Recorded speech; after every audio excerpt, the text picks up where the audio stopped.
No podemos dejar pasar este ojalá de hoy sin referirnos al llamado que ha hecho el Ministerio de Salud Pública, a la alerta que ha emitido por el aumento de los casos de dengue a nivel nacional.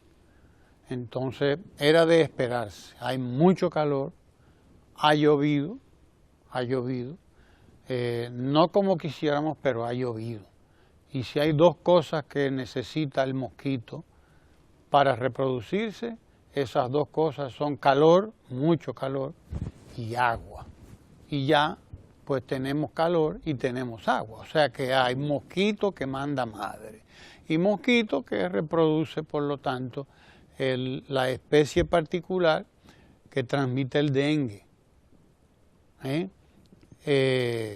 El aumento de los casos de dengue pues hace que el ministerio llame la atención, llame a la alerta y llame a tomar las medidas que se deben tomar para eliminar los criaderos y tomar las precauciones frente a este problema, que es un problema anual, es un problema cíclico y que en la medida, si estamos en el proceso del calentamiento global, imagínese usted, en la medida que aumente el periodo de calor, pues tendremos este tipo de situaciones.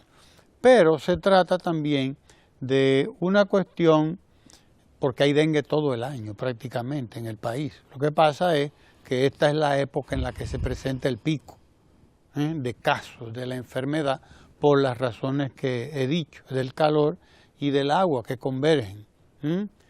Ahorita viene el periodo de más sequía, que es el periodo de diciembre en adelante, enero, febrero, son meses de poca lluvia, el clima se refresca, pues entonces baja la incidencia, pero dengue tenemos prácticamente todo el año, esa es la realidad. Desde luego, este es el periodo del pico en la ocurrencia de casos de dengue. Usted que tiene patio o que tiene un solar baldío al lado, o que está cerca de cualquier fuente de agua, o que está almacenando agua, pues usted tiene que tener cuidado, porque en el almacenamiento del agua, ahí va el mosquito a reproducirse. En las gomas, en los envases, en la basura que contiene agua, ahí va el mosquito a reproducirse. Así que estamos convocados todos, lo estamos todos los años. Los ayuntamientos debían tener particularmente una preocupación permanente por estas cosas, por enfermedades como el dengue, como la leptospirosis, por ejemplo, que son enfermedades de los basureros, esa es la realidad, y son enfermedades de la pobreza, fundamentalmente.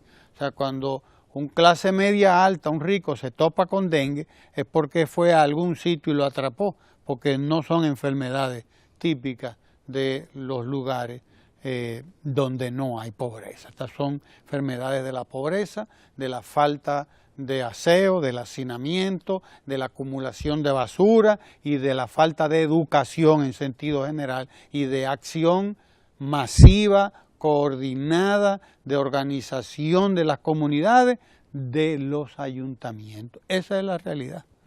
Guillermo. Mira, Ramón, creo que tú das en el clavo en este asunto, porque para aligerar un tanto el drama,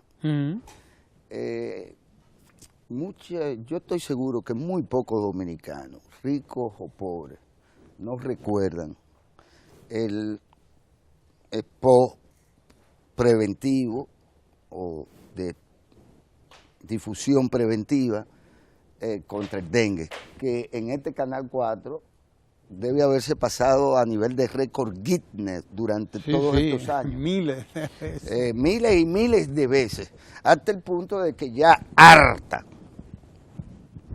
de seguro, eso es así. Sí.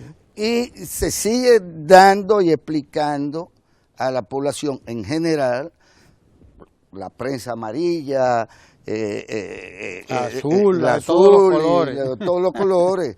Cada vez que se le ocurre o no tiene un accidentado importante o lo que sea, bueno, pues maneja el tema de los casos de dengue. Y Ciertamente el ministerio asume que esto es así y asume también una campaña de prevención. Claro. Entonces, ¿qué es lo que quiero también destacar? Que es que tú dices, tú hablas de la territorialización del tema. Es decir, las sociedades, las ciudades están organizadas y ese tipo de organización y reglamentaciones que tienen que ver también con la salud pública le correspondería en buena ley a los ayuntamientos en sus vínculos con las juntas de vecinos. Porque lo que ha dejado también claro al país el 911 es la necesidad de la coordinación de los esfuerzos institucionales del Estado y fuera del Estado también. Y de ahí su eficiencia y de ahí ya hoy el empoderamiento que tiene la ciudadanía de este servicio, que no duda bajo ninguna circunstancia de demandarlo y marcar el 911 ante distintas cosas. ¿Qué pasa con este tema del dengue? Bueno, que ya no se trata usted decirle a alguien que no debe dejar ya de lo que se trata también es de la autoridad municipal, estatal, del 911 si tú quieres, que tiene autoridad para ir a decirle a la familia, venga, vamos a revisar cómo es que están las condiciones aquí, porque aquí se va a fumigar o porque se va a ver, no se va a dejar en manos de gente que puede no importarle eso. Porque el tema del dengue, que no se trata de agua sucia, esa es una característica fundamental. El mosquito necesita agua clara. Agua clara, donde anidar. Y que se conviertan en gusarapitos y de gusarapitos pasen a ser los mosquitos estos que la transmiten. Entonces, ya sí, a la ciudadanía hay que, si entiende, y no se lo vamos a pedir a Naco ni a Piantini, que como muy bien has dicho, pues no tienen este tipo de situaciones.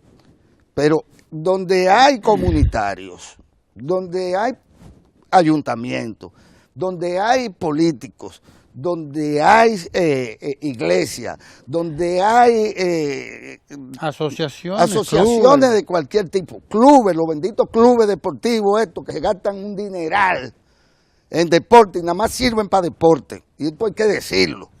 Es de las pocas esferas que no contribuyen nada. A mí me gustaría ver un día a los campeones nacionales también participando en jornadas comunitarias de sus benditas comunidades, no de la mía ni de la tuya, sino de la de ellos, en el Batey, San Luis o donde tú quieras. Que no sirven para nada en términos reales, en términos comunitarios, no sirven para nada estas figuras que después piden y demandan también beneficios del Estado. Entonces, ¿a dónde voy? Aquí es un tema ciudadano, pero un tema que hay que territorializarlo y ejercer la autoridad municipal, la autoridad del Estado, de obra pública, de quien tú quieras. Y es cierto, no debería haber casos como los hay en cantidades considerables de fallecimiento por esta causa. La señora ministra, nuestra querida amiga, ha dicho claramente que en los casos donde de fallecimiento se trata de un tema de protocolo médico y de información de los padres que llevan los niños o a los ancianos que sea hacia un centro de sanitario en donde se le dan las atenciones y luego o no se bien diagnostica o no se sigue el protocolo para que esos fallecimientos, el Ministerio de Salud Pública tiene la obligación de reducirlo prácticamente a cero. Ahora, tenemos que enfrentar con autoridad moral e institucional, enfrentar a los desaprensivos que les importa después de tantos anuncios del dengue y campañas del dengue, les importa si ellos dejan la ata o si se crean las condiciones. Sí, claro. Para que los vectores pues se desarrollen como epidemia. Es endémico esto del trópico, claro, pero hay protocolos que reducen al mínimo los fallecimientos Y hay la necesidad de que cada quien limpie el patio de su casa. Usted está obligado a mantener el patio de su casa limpio. Usted está obligado a no poner objetos y cosas que acumulen agua en las azoteas.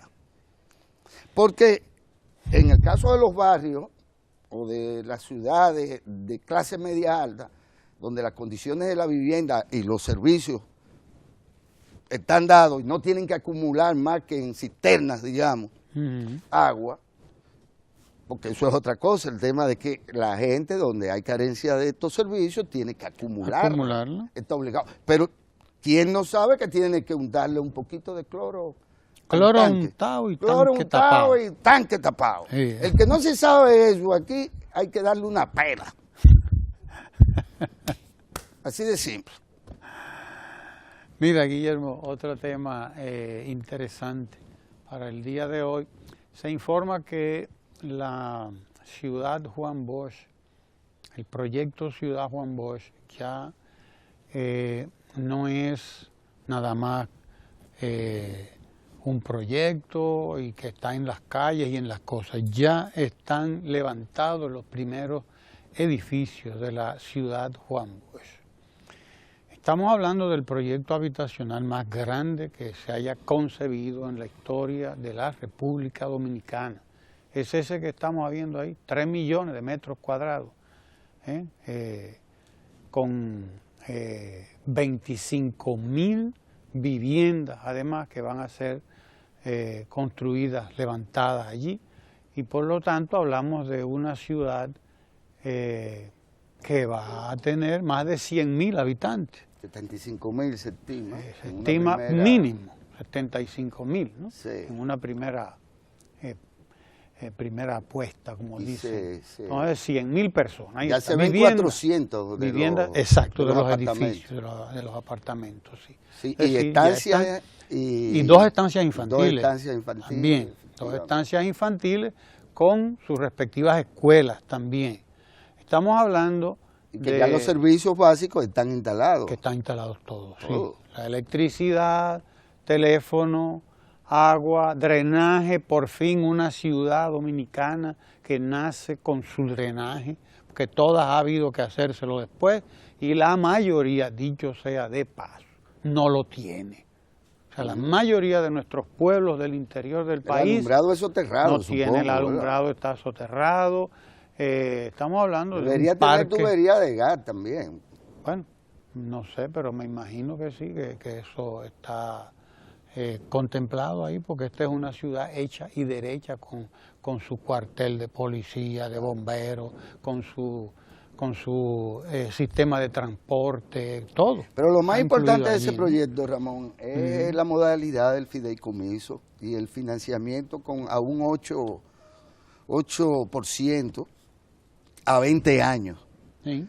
Con tasa de interés fija.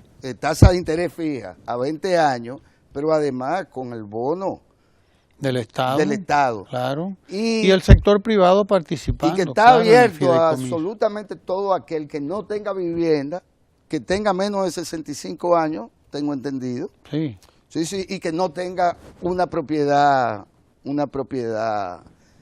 a su nombre, un apartamento a su nombre. Muy bien. Y obviamente que no creo que puedan adquirir una persona una cantidad X de apartamentos o de locales. Claro, no es para familia. Es para cada familia. Apartamento es una para familia. Que cualquier joven, como todos estos compañeros de trabajo nuestros, que no tengan vivienda propia, pues puedan con un inicial, sí, que parte lo pone el propietario, puedan al cabo de 20 años tener el título de propiedad y haber vivido durante ese tiempo en una cosa propia. Este proyecto, que cualquiera puede pensar que va a durar mucho en ser erigido, este proyecto en cuestión del año que viene ya tiene una cantidad, prácticamente la primera etapa ya construida e incluso en condiciones de que se le pueda habitar. Estamos hablando de un proyecto que además tendrá un parque enorme, de varios kilómetros, así como este mirador del sur que tenemos aquí o aquel mirador del norte que tenemos en la parte norte de la capital, tendrá su gran avenida y su gran parque, sí, ecológico, para que la gente pues haga ejercitarse, un área de ejercicio. Es decir, que no estamos hablando de un proyecto habitacional cualquiera, estamos hablando de un área excepcional para clase media, media y media baja, porque tampoco está concebido para clase media alta el proyecto Ciudad Juan Bosch. Y lo mismo hay que decir de La Barquita, cuyos primeros apartamentos serán entregados ya ahora en diciembre. Se empieza la entrega de los apartamentos de La Barquita y, dicho sea de paso, se inicia ya la construcción del teleférico que va ahora a transportar a la gente de aquel lado hacia la estación del metro que va a estar de este lado, del lado oeste. Sí. De manera que con ese teleférico, con la salida de la gente de La Barquita, comienza un sueño acariciado por todos los capitaleños por décadas, que es el adesentamiento de las riberas del río Ozama. Y de Isabela. Y es de Isabela, exactamente.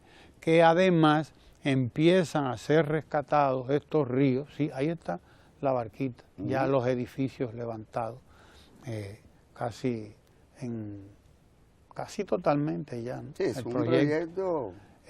Comienza el adesensamiento de estos ríos, pero sobre su rescate, que ya se empezó a trabajar también en el saneamiento de las aguas, mediante la construcción de plantas de tratamiento. Y sobre todo se recupera para un gran turismo, porque esta zona del río Ozama será gran receptora de turismo a partir del proyecto de Sanssouci, que están desarrollando varias instituciones privadas en la República Dominicana, patrocinados desde luego por el Estado también. O sea que aquí hay otra iniciativa, Estado, sociedad, empresa privada, que nosotros en pocos años veremos en qué se irá convirtiendo esto. Pero hay que decir con justicia que La Barquita, el desalojo de La Barquita y la construcción de los edificios de La Barquita fueron ¿cómo se dice? El disparo, ¿no?, de salida para que se comenzara a desarrabalizar esta zona tan importante de la capital dominicana. Y solo para agregar otros proyectos de trascendencia, ahí está Rito en La Vega, que es un proyecto también de múltiples facetas. Ahí está la Mesopotamia en San Juan de la Maguana, que también es un proyecto de esto, que apunta al tema de la vivienda, pero que apunta al control sanitario. Y a la organización del territorio. Y a la organización del territorio, en fin. Mira, Ramón, el tiempo prácticamente se nos ha agotado y creo que nos queda claro que todo esto resulta estimulante para los jóvenes y resulta estimulante para las y los dominicanos. La posibilidad de que un joven con un trabajo, a partir de su primer trabajo, pueda encontrar financiamiento para la vivienda y optar por ella sin que eso empeñe su futuro de una manera gravosa. Algo en lo que no se podía pensar en la República Dominicana hasta hace poco tiempo. Hace poco. Yo creo que esto es a través del tráfico de la política. Gente que conseguía apartamentos como si se vendieran en botica. Y aquí hay todavía gente con cantidad de apartamentos. Eso es. Y el esquema es otro, pero más eficiente y más justo. Claro. Y más transparente. Ahora, déjame decirte que como nosotros oímos ciertos ecos que nos llegan a veces, déjame decirte que Moisés Naín, un economista neoliberal, en su momento director del Banco Central de Venezuela, y ministro, y además que tiene una fundación, una revista en realidad dedicada a temas económicos, lo que anda es prediciendo efectivamente las dificultades económicas que según él, el no haber seguido las políticas neoliberales, sino de centro izquierda, han conducido a una devaluación, a una revaluación del dólar y a una crisis de Brasil, Argentina y Venezuela fundamentalmente. A propósito de China, de la desaceleración o la crisis china, y a propósito de señales que él, como especie de gurú, pues se permite proyectar hacia el futuro. Yo quisiera escuchar, oír un eco sobre temas de que atañen a los pensadores de la economía en América Latina. Y en este caso una respuesta desde Ecomundo para Moisés Naim. ¿No te parece? Vamos Lula habló y le respondió a Naim precisamente también en este fin de semana, una entrevista interesantísima que leí. Pero bueno, ya se nos agotó el tiempo para entrar en esos temas, eso se los dejaremos a Ecomundo, que viene por ahí Lucas Vicens. Quédese para que escuche los ecos de Ecomundo.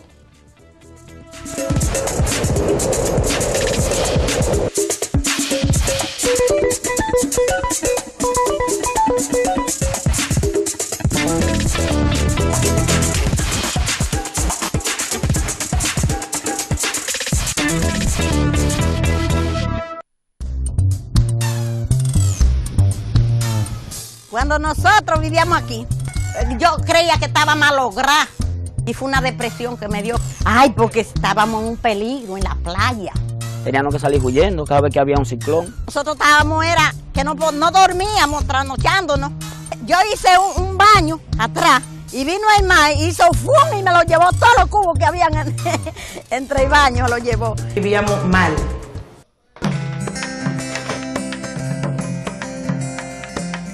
Luego en el 2010 llega la noticia que vamos a ser desalojados.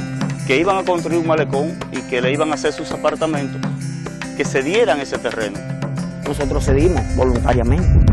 Nos prometieron muchas cosas, que en 6 meses iban a tener los apartamentos. Pasaron los primeros 6 meses, pasó un año. Una lucha, porque empezaban y se paraban. Mi mío me dijo, métete ahí, a lo que tú puedes. Hay personas que no pueden vivir más de ahí. No es porque quieren, sino la necesidad, porque no tienen nada. De ahí para acá, de estos 5 años, mucha lucha que hemos cogido, mucho trabajo, pasado de todo. Aunque son casitas pobres que uno vivía, pero vivía. Pero no, nada. Estos se olvidaron prácticamente.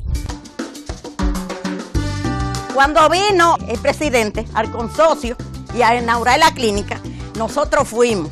Ahí el presidente de la Junta de Vecinos habló con el gobernador. Ahí el gobernador habló con el presidente. El mismo día que él nos dijo que el otro día venía gente para acá, yo fui el primero que vine a esa mata de mango. Cuando volteó la cara de la laguna, así que mira para acá, vienen todos los trabajadores llegando en guagua, en camiones, apeándose con colchones, y todo el mundo a pintar, a trabajar. Yo dije, Dios mío, un milagro. Y una alegría, mire, que yo hasta lloré. Yo dije, bueno, ya sí es verdad, ya se va a cumplir el sueño, la promesa. El primer hombre que promete en 4 meses ustedes van a tener su apartamento. Este es el significado que sea el palabra. Qué felicidad, qué cosa más preciosa. No hay yo para coger tan bonitos que están. Yo nunca pensaba, después de vieja, yo conseguí mi hogar, como en un penthouse. Mi marido murió y eso es lo que voy a dejar a mis hijos. Es algo increíble. No hay millones que valgan mi casa. El gobierno no deja a nadie nunca así desamparado. Cuando una gente te promete algo sin conocerte y te lo da, vale la pena creer en él. Yo creo en él. Ya esto se resolvió, ya.